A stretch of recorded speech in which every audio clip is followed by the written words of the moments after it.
की महिमा कितनी गाई है। भागवत जी की महिमा गाते गाते धुंधकारी कह रहा है, धन्या भागवती वार्ता प्रेत पीड़ा विनाशिनी, सप्तहोपि तथा धन्या कृष्ण लोक फलप्रदा। धन्य है श्रीमद् भागवत की कथा कि प्रेत पीड़ा विनाशिनी, हमारे जैसे पापी प्रेत को भी उसके पीड़ा से मुक्त कर दिया।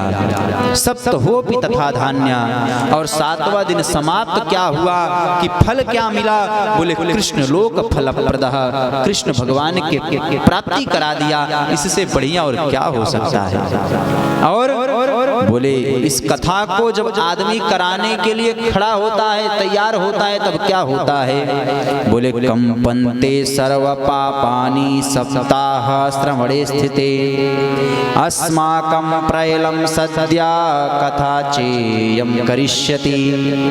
कंपन्ते सर्व पापानि सप्ताह श्रवणे स्थिते, जब कोई आदमी कथा सुनने के लिए चलता है तो उसके पाप कंपनते हैं, कांपते हैं। क्यों? बोले अस्मकम प्रलयम, अब तो या जा करके हमको नाश कर देगा, नष्ट कर देगा। पाप रोते हैं कि या कथा सुन करके हमको नष्ट कर देगा। और किस प्रकार के पाप? बोले आद्रम शुष्कम लघु स्थूलम वाड्मना कर्म भी कृतम, श्रवणम विदहेत पापम पावका समिदो यथा।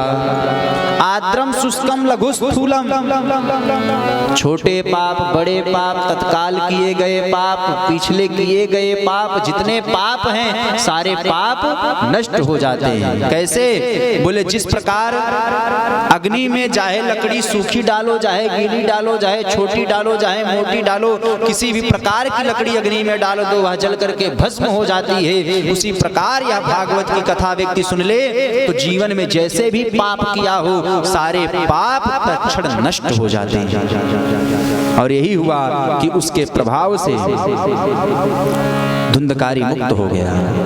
तो ऐसी श्रीमद् भागवत महापुराण की कथा को सुन करके पापी व्यक्ति भी तर जाता है। तो बंधुओं, अगर हम लोग भी मन लगा करके सुने, प्रेम और भाव से सुने, तो क्यों हमारी मुक्ति नहीं होगी। आज हम कथा तो सुनते हैं, लेकिन कथा में जाने के बाद हमारे भाव बदल जाते हैं। हम सोचते हैं कि कथा तिवारी जी करा रहे हैं तो तिवारी जी को ही पुण्य मिलेगा। नहीं, हमें यह सोच करके नहीं जाना चाहिए कि कथा तिवारी जी करा रहे हैं। हमें सोच करके यह जाना चाहिए यह कथा मेरे लिए हो रही है। अगर यह सोच करके आप कथा सुनने जाएंगे तो निश्चिंत ही हम लोग भी भव सागर से पार